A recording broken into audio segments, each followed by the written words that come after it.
Welcome to a Prevent Connect podcast, where we explore the prevention of violence against women. This is a project of the California Coalition Against Sexual Assault. This podcast is presented to you by Prevent Connect Campus. Thank you all so much for deciding to spend this workshop here with me talking about community colleges and opportunities for sexual and relationship violence prevention.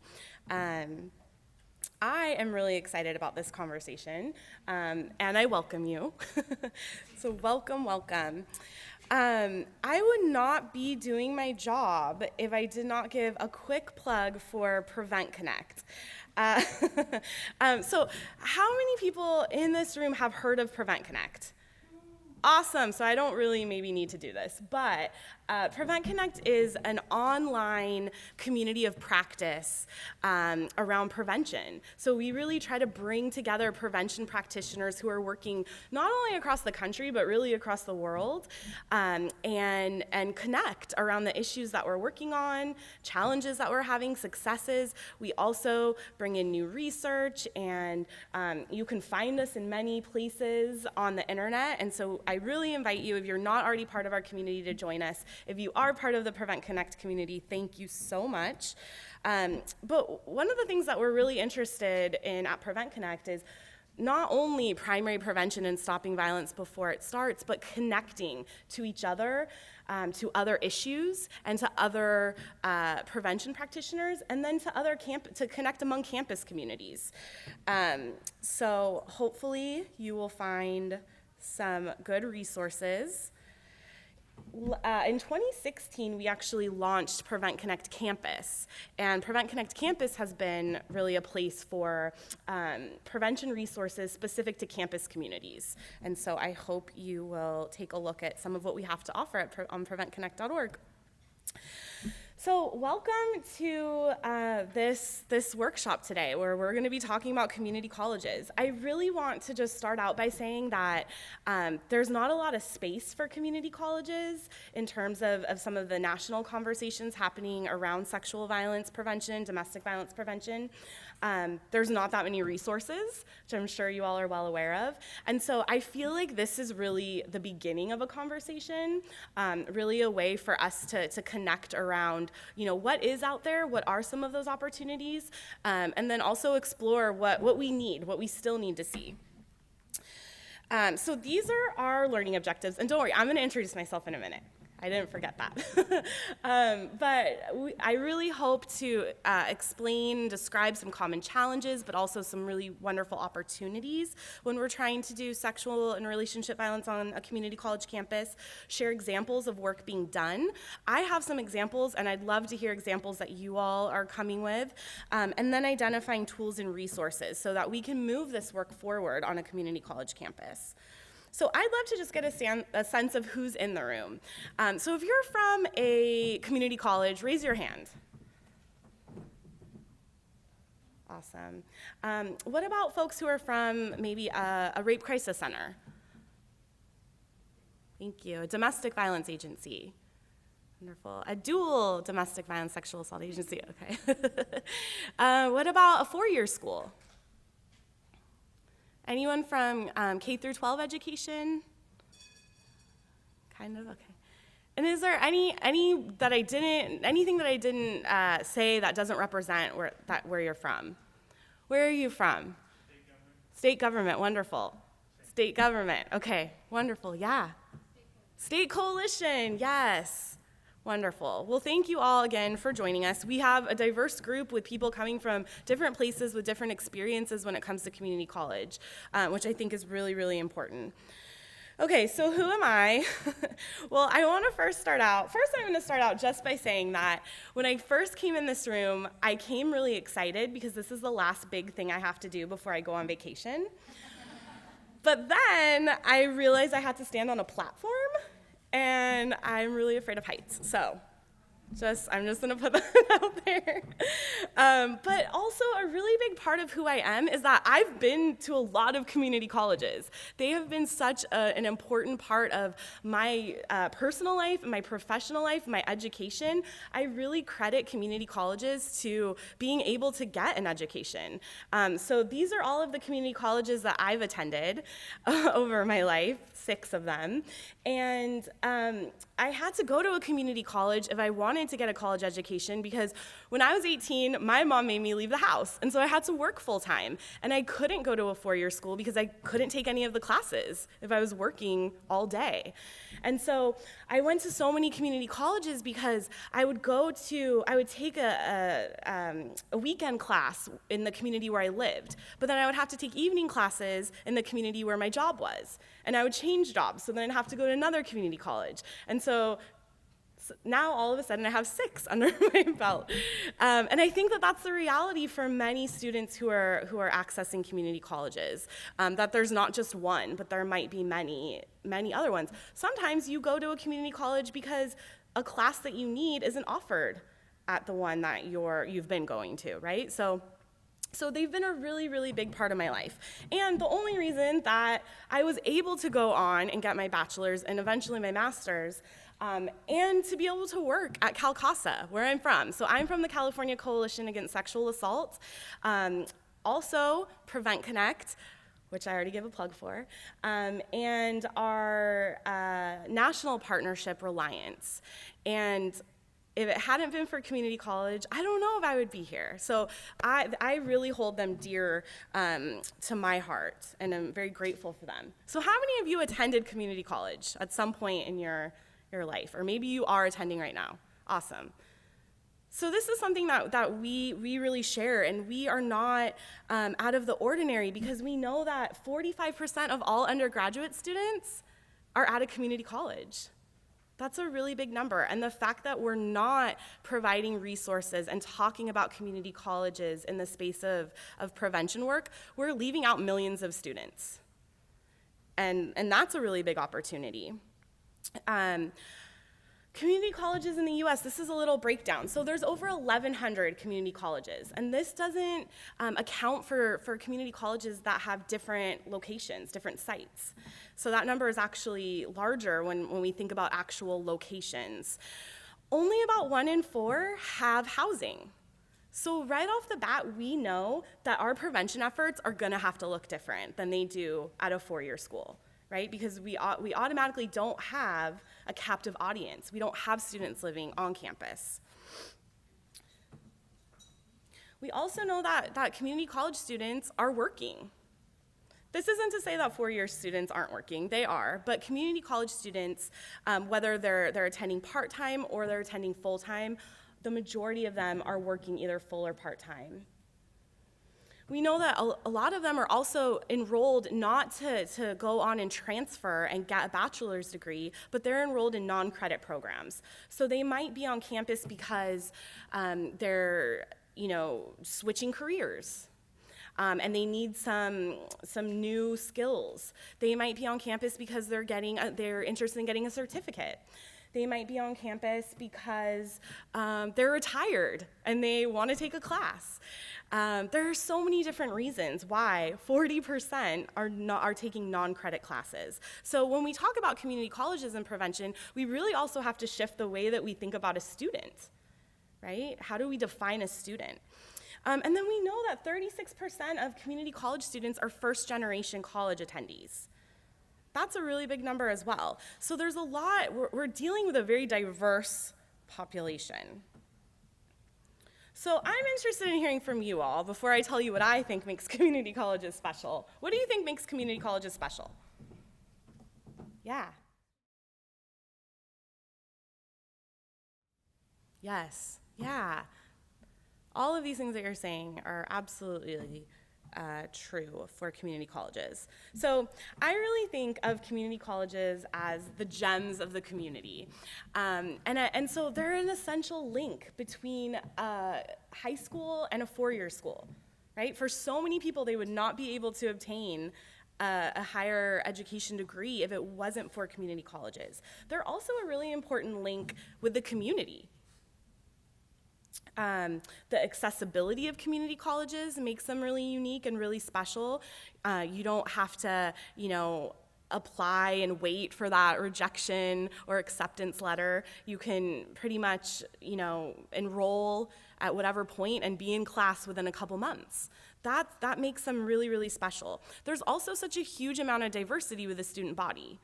That makes them unique, right? We have people coming from all different backgrounds for all different reasons that are coming into this space. Community colleges also often have partnerships with high schools, right? So students can kind of jumpstart their education by taking community college classes.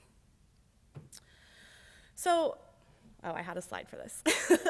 So just to repeat myself, community colleges, they belong to the community. For a lot of communities around the country, community colleges can be seen as kind of a community hub.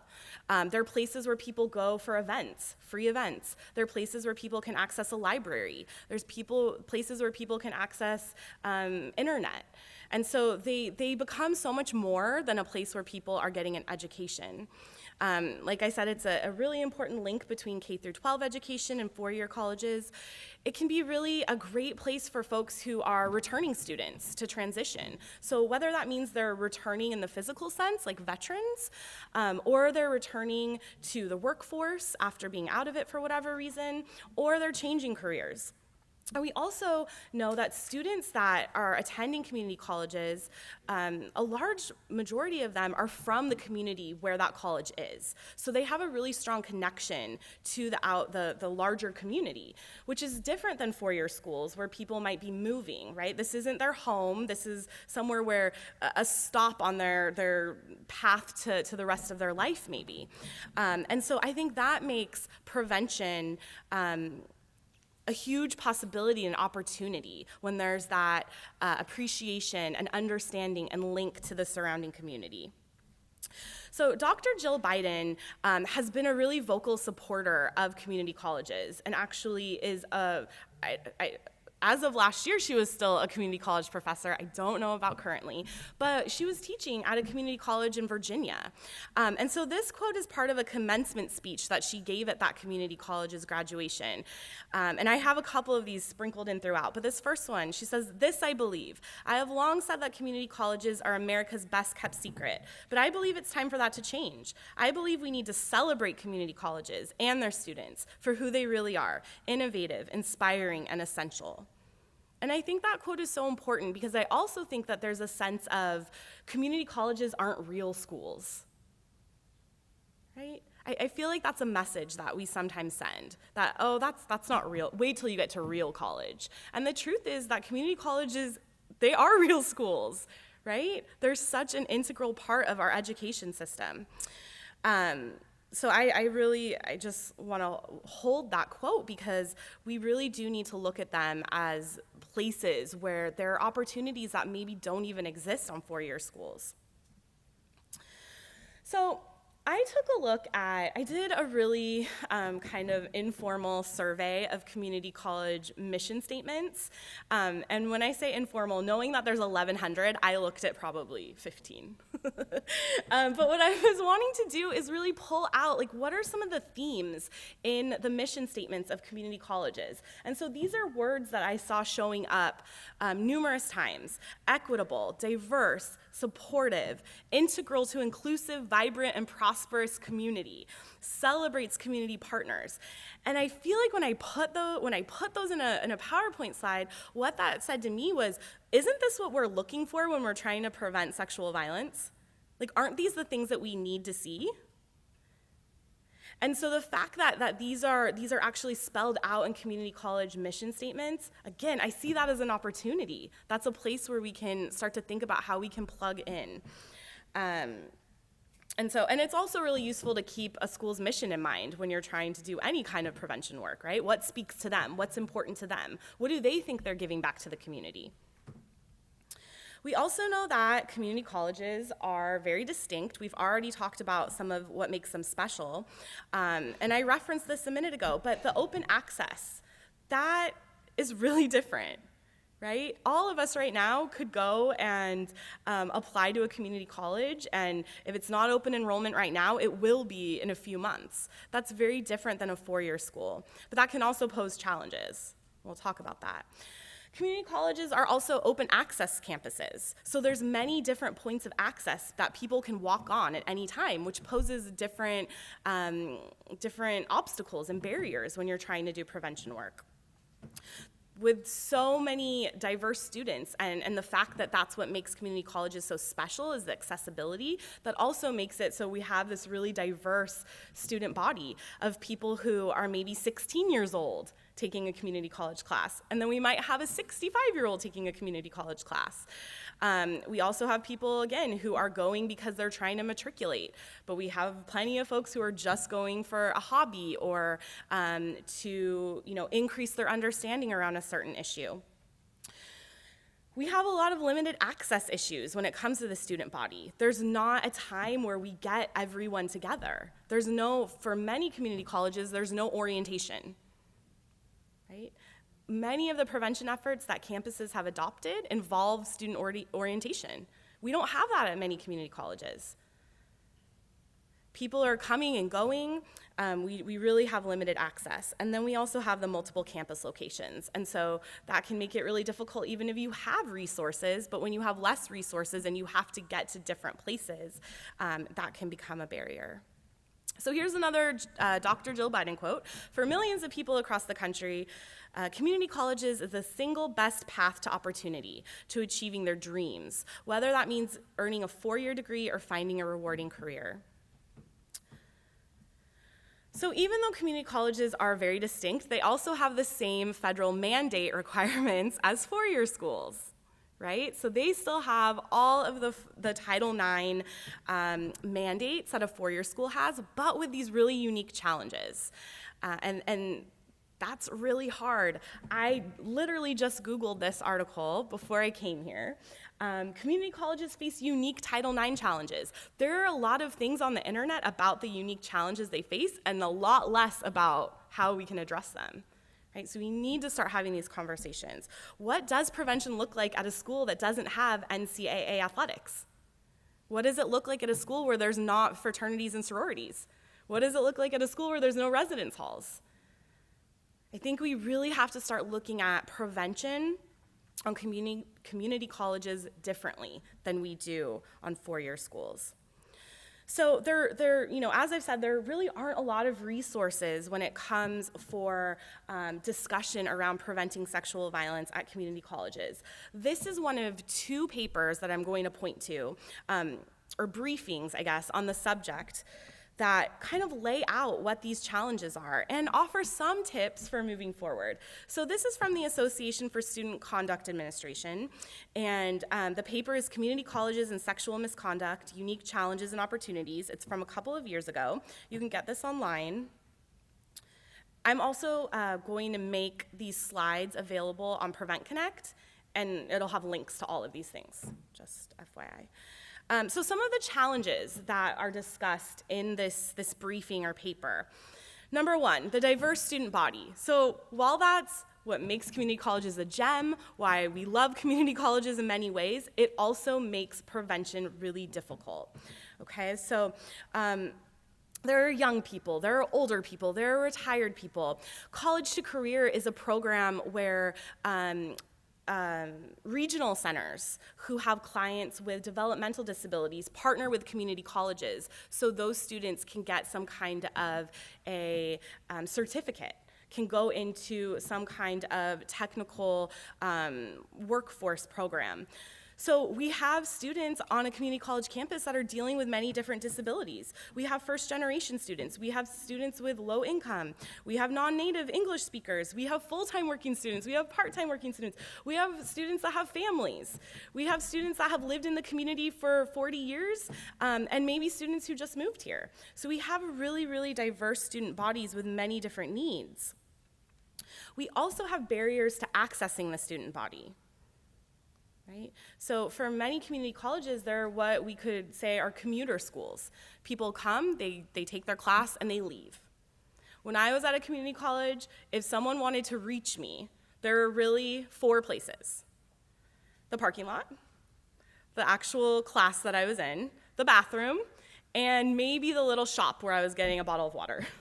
Like, those were the places that I went to on a community college. There weren't clubs that I knew about. I didn't know, where there were events. I didn't know where there were meeting spaces to build community. And so that's a real barrier. That's a real barrier when you have people who are just coming and going. Now, some people don't even have to go to the community college, right? There's so many online classes. So you might be dealing with students that are never accessing the community college in a physical sense. The reality of incidents on community colleges also look different than on a four-year school. And some of what's suggested is that if we have older students who maybe have families, we're seeing more intimate partner violence, we're seeing more stalking issues, we're seeing more sexual harassment. So it looks different. What we're dealing with even looks different. We also know that there are limited resources. So we know how hard prevention is to do when you have resources, but when you don't have resources, you don't have staff, you don't have the money, you don't have the physical space to do some of these things that you want to do. That can become difficult.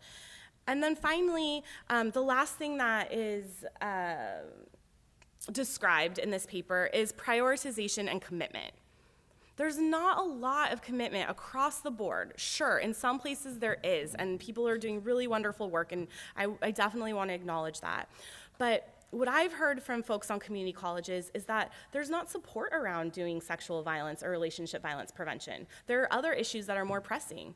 Community colleges are really interested in having students reach their career goals or their educational goals. That's where their focus is. Of course, we know that we can tie that to sexual violence and prevention, but there doesn't seem to be a lot of prioritization that this is an issue that we need to take hold of. The other paper is more recent. It's from December 2016, and this is challenges in preventing and responding to sexual violence at American community colleges.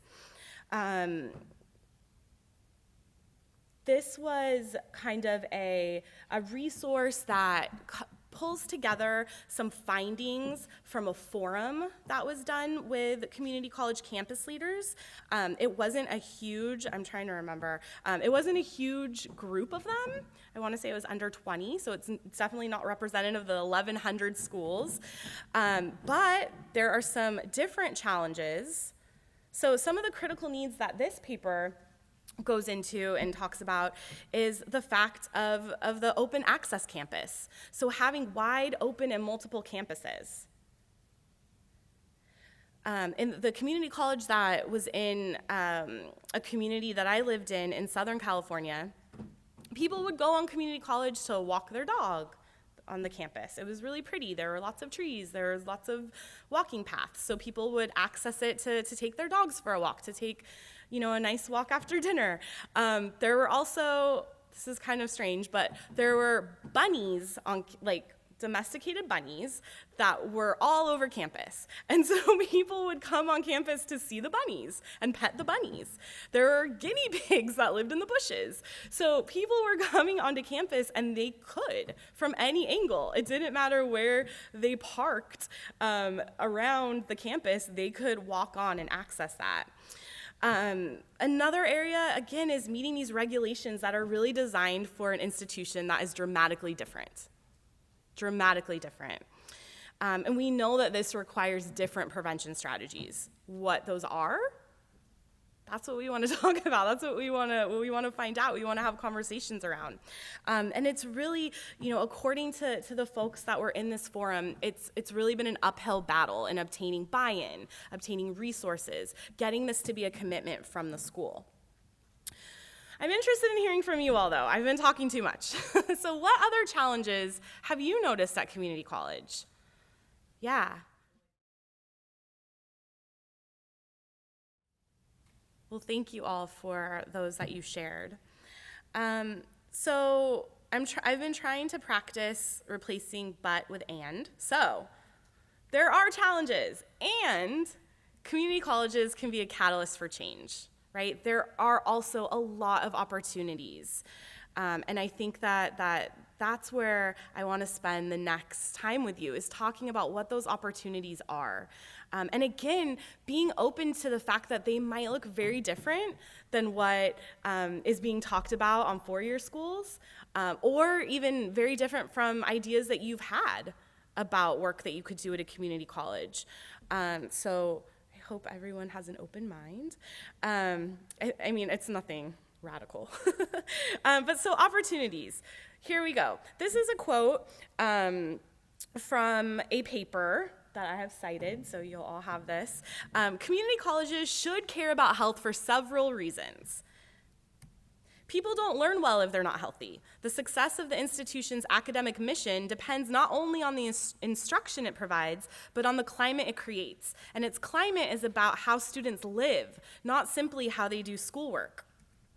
People of all ages need to learn how to engage in good health, not just for themselves, but for partners, children, family members, and neighbors. So community colleges are concerned about students, again, fulfilling their educational career goals. They have to be healthy.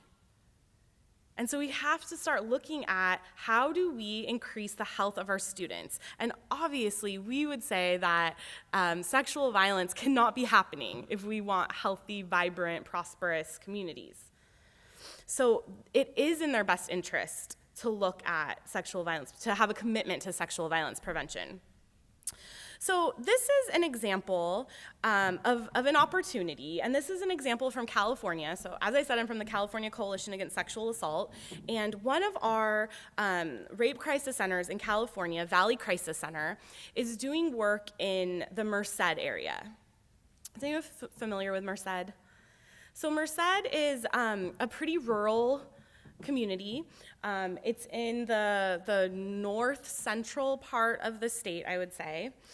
And there are several colleges. The community college system, Merced College, has multiple campuses, and they're spread out across a wide geographic area. So Merced College and Valley Crisis Center have built this partnership to work together to prevent sexual violence on campus. And Merced College, what they could do, the resource that they did have, is they had space to allow the prevention educator at Valley Crisis Center to have office space on campus. Okay? So the Valley Crisis Center has a prevention educator that's housed at Merced College. So that was a community campus partnership that began, and out of that came a student club called Inspire, inviting students to promote prevention, intervention, and rape education. And what happened was, when the prevention educator for Valley Crisis Center got on Merced College's campus and started talking to people, she found out that students did want to do something. They did want to be engaged. Right? So even though they were busy, they had passion for this. They wanted to do something.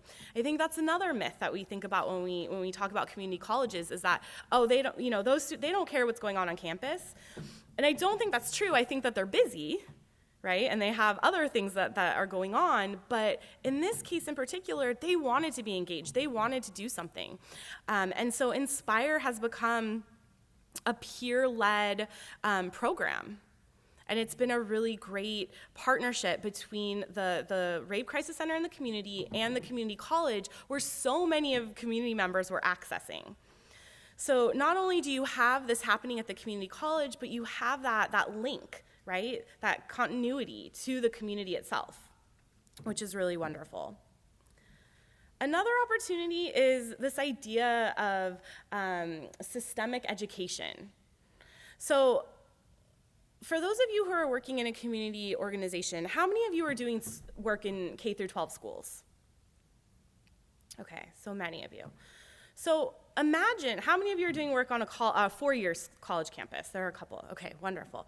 So imagine if we're doing work in a K through 12 school, we do work at a community college, we do work at a university.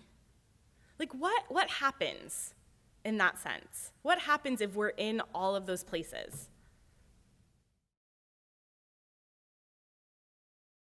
I really do want to say that these are just things that I've been thinking about, right? These aren't the answers. These are things that I'm thinking about, that there's possibility there, right? There's opportunity. It might not be perfect, but let's talk about it, right? There might be something. And so one of the things that I've, as I've talked to folks at community colleges and who are partnering with community colleges, is really this idea that if we're waiting for folks to get to a 4-year school, like, wonder if we are doing some of this work, wonder if we are involving these messages and ourselves at a community college. And by the time, if folks did matriculate, they would already have some of this, right? And so it's that idea that we are really shifting culture in a really real way in the education system. So I'm from Long Beach, California. I live in Sacramento right now, but I'm from Long Beach. And in Long Beach, the city college has an agreement with Cal State Long Beach that if you get your AA from Long Beach City College, you will automatically get admission into Cal State Long Beach. Okay, so many people transfer from Long Beach City College to Cal State Long Beach. And many of the students in Long Beach Unified when they graduate, they go to Long Beach City College, because if that's the thing, why would you pay tuition at Cal State Long Beach for 2 extra years when you can pay community college tuition, right? So that can be seen in a really real way, that there really are a lot of students who live in the community, who are from the community, who will maybe stay in the community long term, who you could follow through their education career. So that's just an example. But I think, there really is this. So, this is looking at California Community College and the path to transfer to a California State University. But replace this with our work, right? Don't think about it in terms of getting a degree, but in terms of us doing our prevention work. Community colleges, because they're used to their diverse student body, they've come up with really creative ways to educate student bodies. This was a workshop that was done at the National Sexual Assault Conference in 2015 that was looking at sexual violence prevention at college and universities serving primarily working class students. And you can actually watch this video of that workshop on preventconnect.org. But community colleges, they've had to figure out a way to adjust to really diverse populations. They've already done this in certain things. So we need to learn those lessons. We need to have those conversations to see, are there things that make sense for prevention? The other thing that I think is a really big possibility and opportunity is for us to maybe move away from trying to engage directly with the student body and instead focus on what stays the same. If we always have a student body that's changing, if we have people that are there for 2 years or 2 months, or in my case, I was there for a semester, right? And then I would move on to the next community college. Don't focus on those students, don't try to reach those students, but focus on what stays the same. So where are there places where there are existing systems that we can embed prevention? Okay, think about things that are institutionalized, trainings, policies, programs that aren't going to go away after a semester or after 2 years. They're always going to be there. And so no matter how long someone stays on campus, if you embed prevention in those places, that's going to reach that person instead of trying to reach them in a more one-on-one way. So what are those existing networks? What are those systems? How can we saturate all of those areas with prevention messages? How can we collaborate with places where they're doing programming that stays the same, that always happens? What already exists? There might already be something that really makes sense for us to partner with.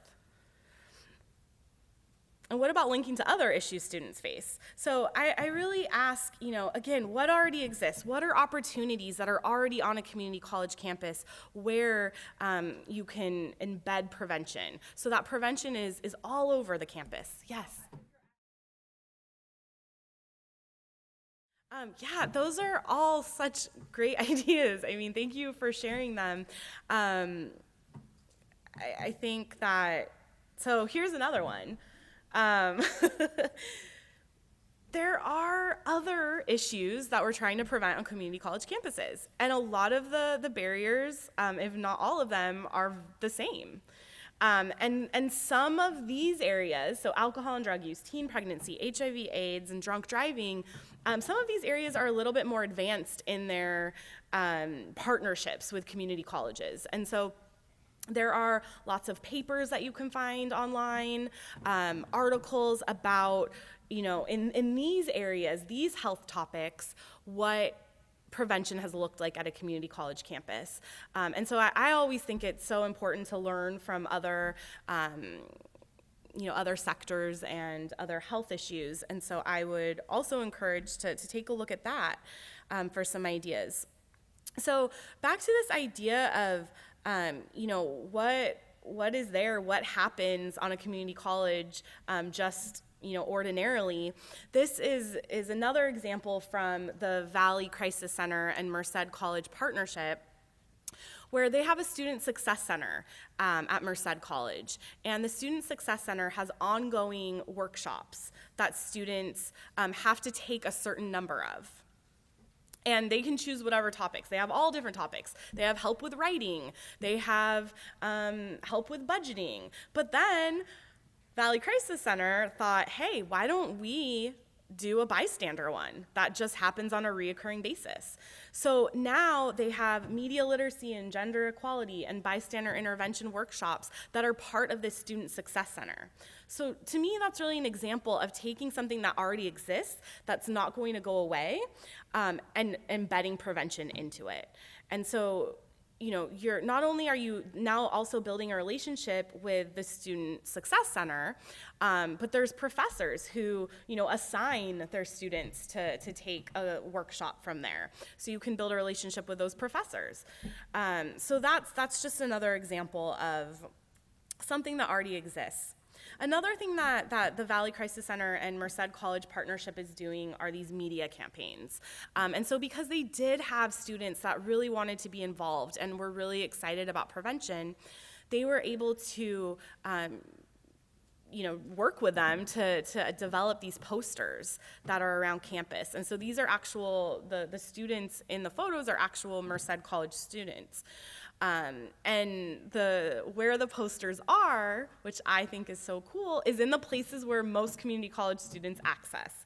So like I said, I only went to the bathroom or to the little snack shop. That's where these posters are, right? They're not just in like the community center that's empty most of the time. So having students really be involved in hearing what students wanted, what students need, the parts of campus that students accessed, really helped them build this media campaign that was actually going to reach students. So I thought that was a really good idea. Another thing, and we just were talking about this, is syllabi language. Right? Every community college student in any class is going to receive a syllabus, whether it's an online class or an in-person class. So where can we put language about whether it's the services available, whether it's some prevention message that we're trying to saturate the campus with? How can we integrate that into a syllabus? How can we develop those partnerships with professors where this would be a possibility? That way, every student's gonna get a syllabus. And so that is a way to reach the whole student body. Another thing that I think is really exciting to think about is curriculum infusion. So like you were saying, this should be part of the coursework. This should be part of what we're going to learn over the semester. Tulane University in Louisiana has this really awesome faculty toolkit that has curriculum infusion ideas for literally almost every subject. I think maybe not automotive, but most other subjects, there's some way to link sexual violence, intimate partner violence, and this is available online. And I'm sure, we could all come up with these ideas, right? Like, they have it right there for us, but we could come up with ways that, history should include something around sexual violence, right? Philosophy classes, biology classes, psychology classes, like there's so many places. Even math, they could talk about evaluation, So there are so many places where we could start to embed these prevention messages within the curriculum. Again, it takes building those partnerships, building those relationships to get that buy-in, to get that to actually be a thing. But those are some examples of finding an existing program that's not going to go away, where we can embed those. Other opportunities that you all are thinking of? Well, thank you for contributing to that and for sharing that. And I think it brings up a really good point that we're talking about community colleges, but there are a lot of other institutions that are being left out of these conversations. So if it is a four-year school, but it doesn't fit, what we're seeing represented in these conversations, that's a problem. If we're talking about a trade or technical school, right? What about cosmetology schools? What about schools where you go to become, work in a medical profession? Like, these schools also are having, some of them, just because they don't have federal mandates, maybe they still want to be doing something because it's the right thing to do. And so how do they do that? So thank you. So, and I just want to say, so one thing I just thought about with the Career Center, to partner with the Career Center, the way that I actually became involved in this work is that after 8 years at a community college, I was ready to transfer. And I was like, how do I explain that it took me 8 years? And I didn't even get my associate's degree. I just had enough credit to transfer. And someone said, well, what are you doing in the community? And that's when I saw a flyer for a rape crisis advocate training to become a volunteer. And so I did that, and here I am. So maybe it's something like that. Maybe this is something you can put on your resume. This is something to build your professional experience. So this is what I've been thinking about a lot. Okay, so bear with me because these are really new thoughts. But what else are community college students dealing with? That's what I've been thinking about. If it's so hard to get people to buy in to sexual violence prevention at a community college, and for some it's not, but for some it is, what else are students dealing with? So community college students are having a really difficult time fulfilling just their basic needs. There have been some really recent studies that show that a lot of community college students, really high numbers, 13 to 14%, are homeless. That's a really big deal that's happening with students who are going to community colleges. 2 in 3 students of a recent survey found that students are food insecure. So they're dealing with housing insecurity, they're dealing with food insecurity, and this didn't matter. So the study, here we go, it was published, Hungry and Homeless in College. And what they found was it didn't really, geographically, this was kind of the same across the board, that students were dealing with these issues, whether they were in a rural community or they were in a big city. And so 70 community colleges from across the country were involved in this. Again, that's not a huge representation if there's 1,100, but there wasn't, this is still pretty big and important data to have, and it included 33 students. And so they looked at housing insecurity and homelessness, and found that for housing insecurity in the past 12 months, 51% of students identified on some level of being housing insecure. And like I said, 13 to 14% homeless. It was prevalent in all regions of the country. And then for food insecurity, in the last 30 days, 33% of students had high security. The rest of the students, so gosh, I'm really bad at math, 67% of students did not they were food insecure on some level. You can access this report, I'll go back, online, and it goes into their research deeper than I'm gonna go in today, but I think the main point is that this is a serious issue. These are serious issues that community college students are dealing with. And we know that poverty is a risk factor for sexual and domestic violence, right? We have resources in our field that points to this, that really lays this out. So the Pennsylvania Coalition Against Rape has this resource around poverty and sexual violence, building prevention and intervention resources. This is something that you can access and look more into. And then the National Sexual Violence Resource Center has this housing and sexual violence research brief around, what does housing have to do with sexual violence prevalence, and what do we do about prevention if we're thinking in terms of housing and sexual violence. And then I was just in a meeting earlier this week where CDC, the Centers for Disease Control and Prevention, was talking about some of their new research and pointed to this article around economic insecurity and intimate partner and sexual violence victimization. So when I heard that, I thought, okay, I need to read that because this is exactly, what I've been thinking about. And so this was the first national study to find an association between sexual violence and intimate partner violence and housing and food insecurity for both men and women. And they used data from the National Intimate Partner and Sexual Violence Survey, the 2010 data, so the NISFIS survey. They used the data from that to explore this association. And what they found is that women with housing insecurity were significantly more likely to experience intimate partner violence. They also found that to be true for women with food insecurity. And they also found that to be true for men with food insecurity and housing insecurity. For housing insecurity, men were more likely to experience intimate partner violence except for stalking. So they didn't experience more stalking. But there was this association between food insecurity, housing insecurity, and sexual and intimate partner violence. Here's the housing insecurity slide. So they were significantly more likely to experience both intimate partner violence and sexual violence. What do you think are reasons behind that? So one thing about the research was that they used this data from from NISFIS, but said that we really need to now explore what these relationships are to better understand them. But what are your thoughts? I think these are all good points, and again, we need more research to really understand what these relationships are.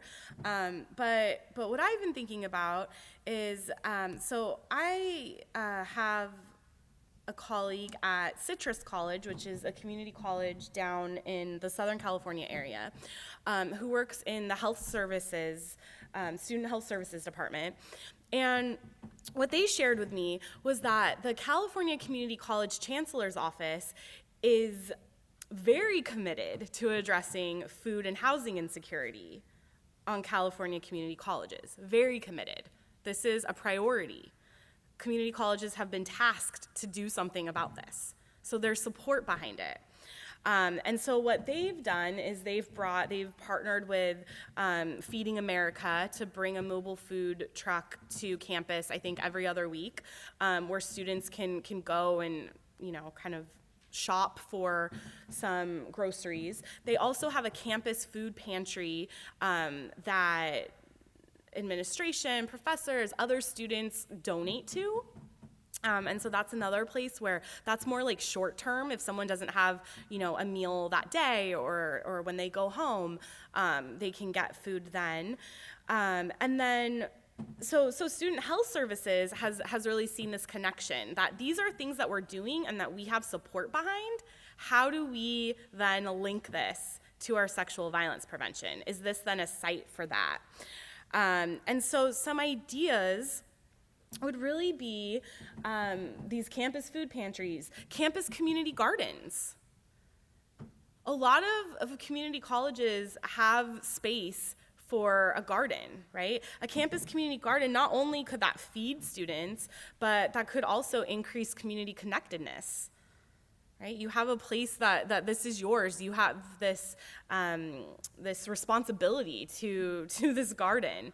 Partnerships with community food pantries and partnerships with local housing authorities could be an idea of places that we might think about partnering with. Developing a comprehensive and accessible emergency aid program for students who are really at risk of moving in to really severe housing insecurity or homelessness. And then also the development of some kind of comprehensive campus center. And this doesn't have to, be its own institution, but a place where there could be training and education about poverty and income inequality, that there could be direct services to students. And maybe that's a site for sexual violence prevention. Maybe that's a place where these things converge and come together. And so I think because, and this is just in California, so I don't know what this looks like across the country, but if there is commitment and prioritization around this issue, hopefully there will be resources that follow. And so again, I think this is an opportunity to link to that, to build those relationships, to find ways where we can be part of this, because we know, so this is how I think about it in my head, okay? So we know that low academic achievement can be a risk factor. We also know that completing secondary education can be a protective factor. But what's happening is that community college students who are facing housing and food insecurity are having to withdraw from school. They're having to drop classes. They're not able to continue their education, which means that they're not going to meet their goals. So if we impact housing and food insecurity, would that impact academic completion rates? And would that impact intimate partner and sexual violence rates? Question mark, question mark, question mark, question mark, question mark, right? Because these are just my thoughts. But I think that is a really interesting important opportunity, because those are people's livelihoods. This is an emergency, but it's also an opportunity for us to move beyond just compliance around Title IX on a community college, and to really link to that. So those are some of my thoughts. I've already asked many times what opportunities exist on your campus, but I'm just interested, thoughts around this housing and food insecurity issue.